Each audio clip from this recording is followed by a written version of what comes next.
Three of our major school districts meeting right now to discuss their back-to-school plans.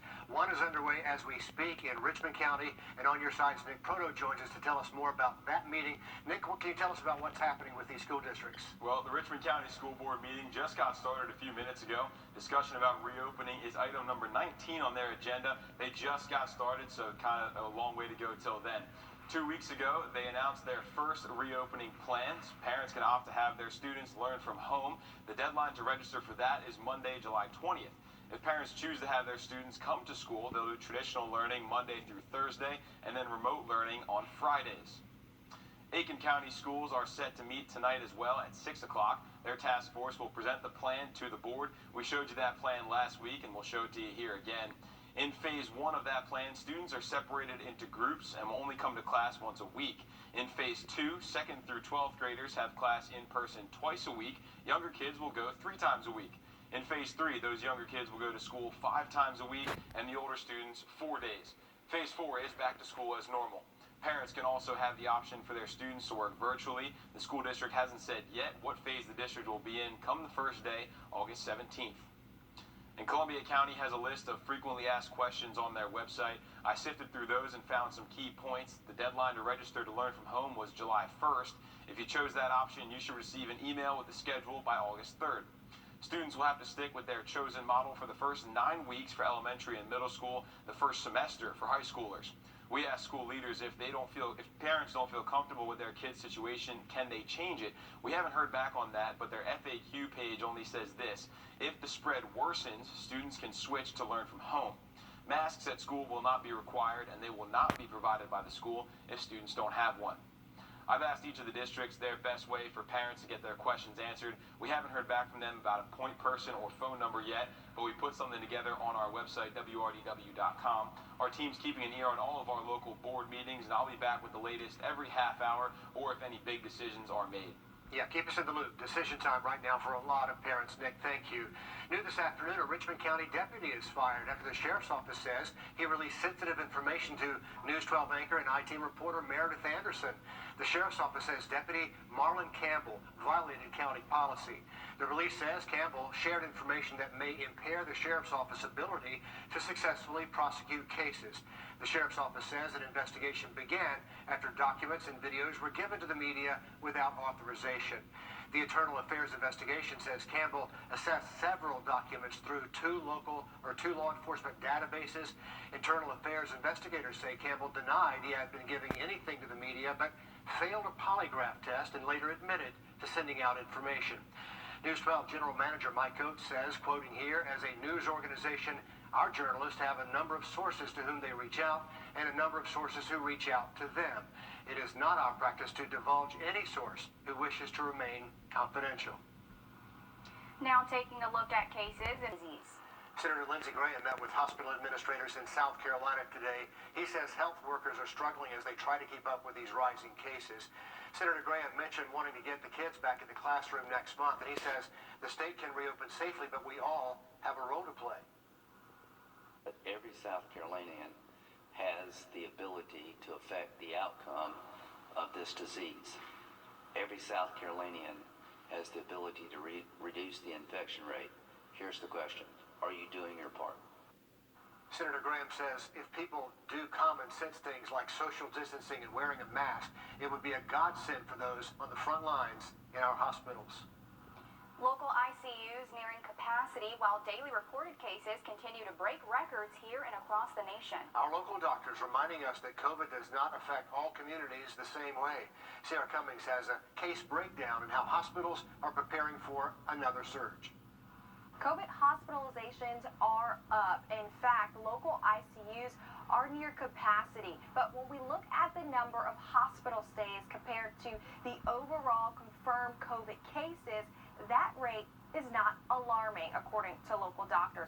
Still, it's posing stress on hospital systems once again. And we wanted to know the latest demographics on patients. AU Health telling us they've seen a recent uptick in confirmed cases within the Latino community. When it comes to age in the ICU, 40 to 50-year-olds and 60 to 70-year-olds make up the largest groups. But that's only the ICUs. Not all inpatients are in the ICU. Many hospitalizations have not involved critical care. Even so, total hospitalizations have jumped and will likely continue to because there are fewer people being, quote, vigilant with precautions if you ask health officials.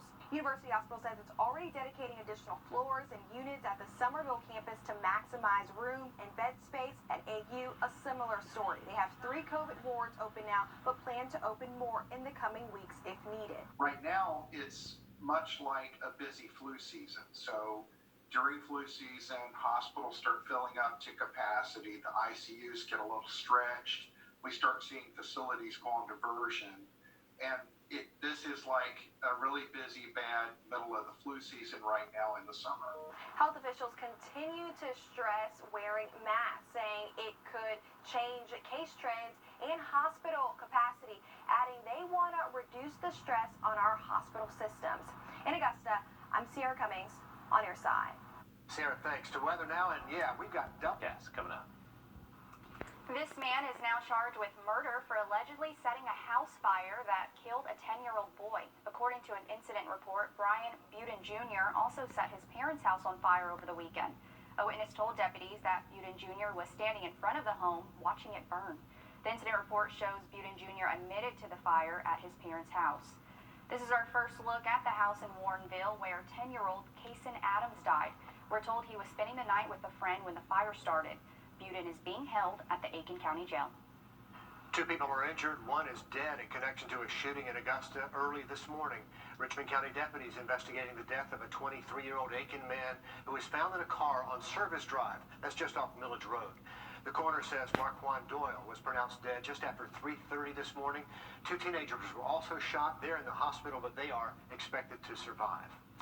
No luck this morning so far in a search for a meeting to finding him. He was last seen wearing gray pants and a gray shirt. In Atlanta, the Wendy's where Rayshard Brooks was shot and killed is being demolished today. This video of one of several protests at the restaurant that followed after his death last month. The fast food restaurant was set on fire the night after Brooks' death. Since then, it's become a memorial with art and signs and flowers and a lot of other displays honoring Brooks. Activists had hoped it would lay the groundwork for a lasting peace center at the site. An Atlanta megachurch is canceling all in-person services for the rest of the year. The North Point Ministry typically has more than 30,000 people every Sunday morning. A senior pastor says the church would be responsible for a massive contact tracing if anyone who attended services tested positive. Back in May, when we announced a possible August 9 reopening, the COVID numbers were actually moving in the right direction. That has changed. Consequently, we cannot guarantee your safety, and that's a big part of this decision. Stanley says even if they did reopen, they would not be able to create a quality adult or children's worship experience with social distancing in place.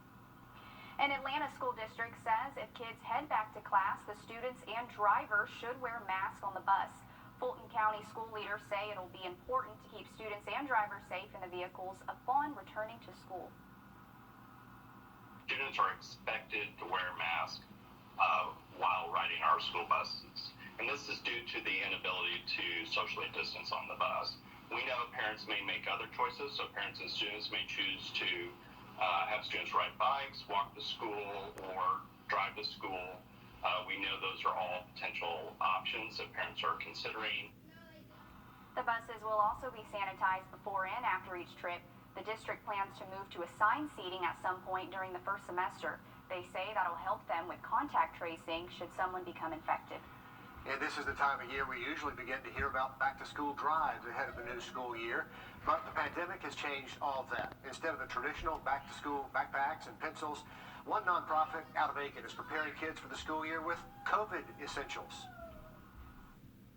If they're able to actually report back on campus, you want to assist in that adjustment by building care packages and shipping them to them that include disinfectant spray, dish detergent, laundry detergent, washcloths, towels.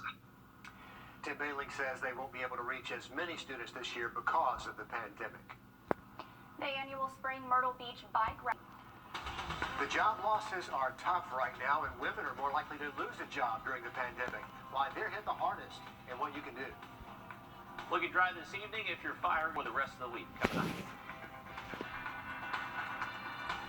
Both backed by a nationwide lifetime warranty. North Augusta Customs, located just across the river on Jefferson Davis Highway and on NorthAugustaCustoms.com. When the coronavirus pandemic started in the U.S., it left millions of people without a job and a lot of children out of school. A recent study finds that women have been hit the hardest, especially working moms. Nichelle Medina reports.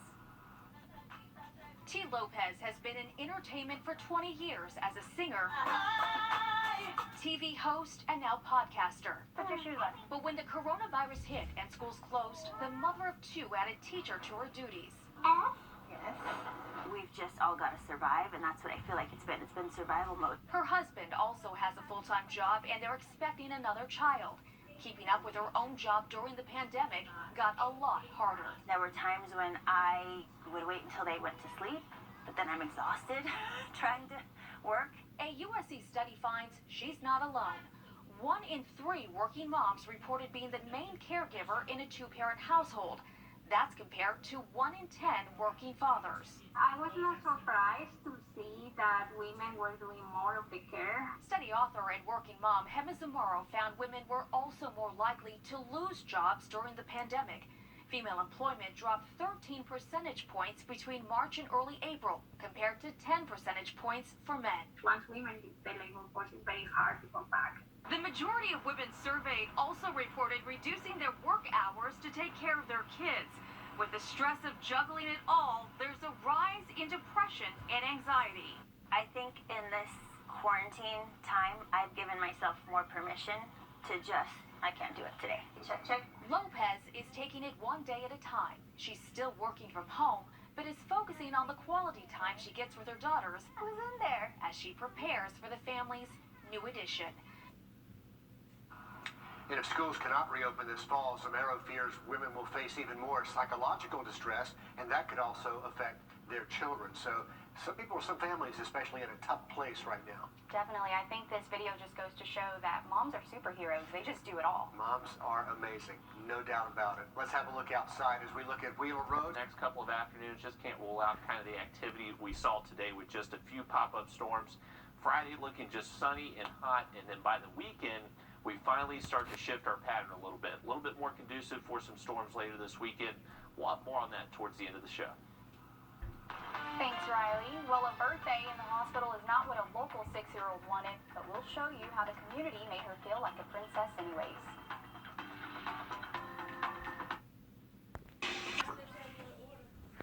Well, birthdays are supposed to be all about balloons, cake, and gifts, but for one little girl, she had to spend her 6th birthday in the hospital after she was in a car crash. Trinisha Woodard shows us how people are making sure she still feels celebrated. I bought myself in the car. It's a pain that 6-year-old Serenity Kirk and her family will carry with them forever. All I can remember is that I was coming down the road and, I remember passing by the little car dealership. He says everything else was a blur. The crash happened on Columbia Highway in Aiken, July 2nd, the same day as Serenity's birthday. We was on the way to celebrate her birthday and everything just changed. Her mom says it all happened in the blink of an eye, leaving her husband with a broken wrist and Serenity in a wheelchair with a broken femur and lacerations. You're somebody special. So the community came together, including the exact same people who stood by their side at the scene of the crash. We've been praying for you. You got the whole church and everybody's praying for you to get better, so you're going to get better. Firefighters, police officers, and people from the community wanted to give her an escape from her pain and make her 6th-year birthday an unforgettable one. I feel like we're fine, so. Her mom says it was a success.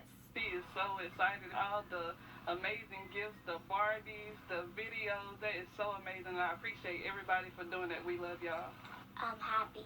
Tradisha Woodard on your side. What a sweet story, and a princess she is, still, getting to celebrate even after a horrible tragedy. Sure, and number 6, that's a birthday she will never forget. Very sweet story there. Riley. So rain chance is going to remain pretty low through the New and certified pre-owned model. The 7-day forecast is sponsored by Sig Cox Heating and Air, the Comfort Pros. Visit them at sigcox.com. On your side, this is NBC 26 First at 4. Parents and students devastated after hearing that Richmond County will not have a graduation. This comes as coronavirus cases continue to spike.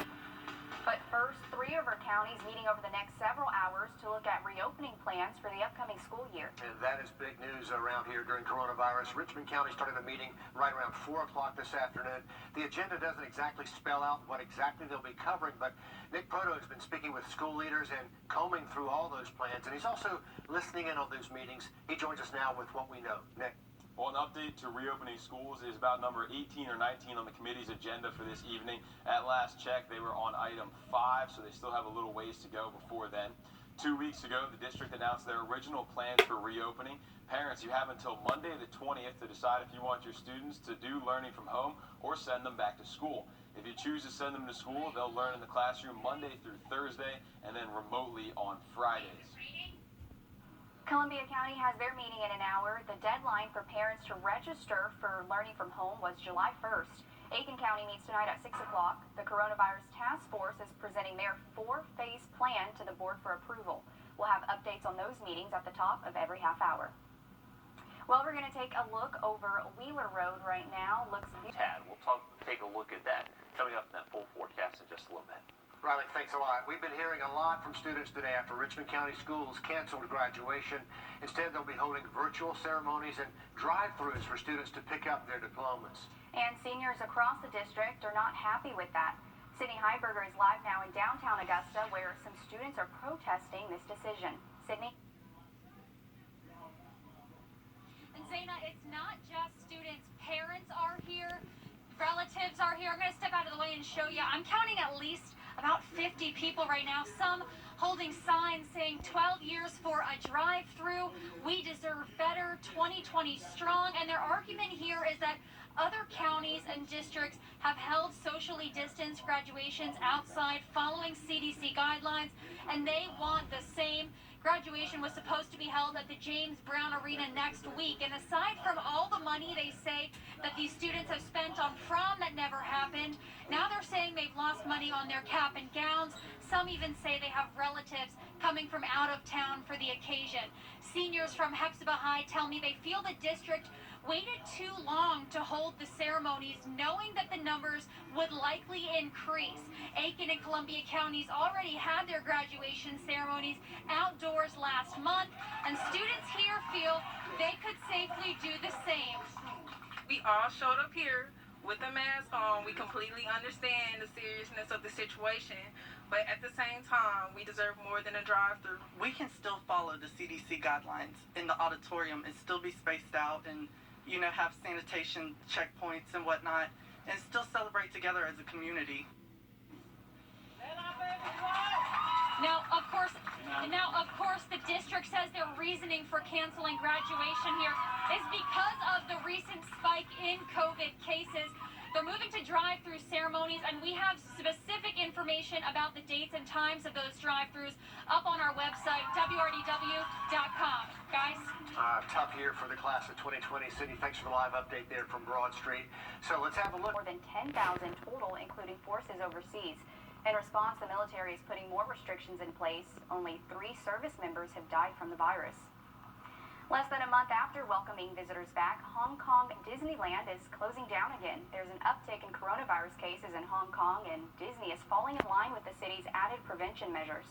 So the closure is just temporary. The park was taking precautions like temperature checks and hand sanitizer stations. A little bit nervous because I'm scared like some people with the disease may come here and like play and take off their mask and people may get infected. Hong Kong hadn't had any new infections for weeks, but in the past 10 days, there have been about 180 cases. Crowds are banned, and so is dining inside restaurants after 6 in the evening. Jeffrey Epstein